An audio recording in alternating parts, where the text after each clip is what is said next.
சென்னை மாதவரத்தில் அங்காள பரமேஸ்வரி அம்மன் கோயிலை அகற்ற எதிர்ப்பு தெரிவித்து அதிகாரிகளுடன் பொதுமக்கள் வாக்குவாதத்தில் ஈடுபட்டனர்.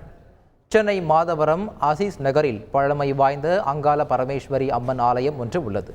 இந்நிலையில் மெட்ரோ ரயில் திட்டத்திற்காக அந்த இடம் தேவைப்பட்டதால் அரசு அனுமதியுடன் கோயிலை அகற்ற அதிகாரிகள் முடிவு செய்தனர். ஜேசிபி வாகனம் வரவழைக்கப்பட்டு கோயிலை அப்புறப்படுத்தும் பணியை தொடங்கினர். இது குறித்த தகவல் அறிந்த அந்த பகுதியைச் சேர்ந்த ஆண்கள், பெண்கள் என 100க்கும் மேற்பட்டோர் கோயிலை அகற்றுவதற்கு எதிர்ப்பு தெரிவித்தனர். காவல்துறையினர், வட்டாட்சியர் மற்றும் வருவாய்த்துறை அதிகாரிகளிடம் வாக்குவாதத்தில் ஈடுபட்டனர். பேச்சுவார்த்தை தோல்வியடைந்ததால் ஏராளமான காவல்துறையினர் குவிக்கப்பட்டு பொதுமக்கள் முன்னிலையில் போலீசார் பாதுகாப்புடன் கோவில் இடித்து அகற்றப்பட்டது.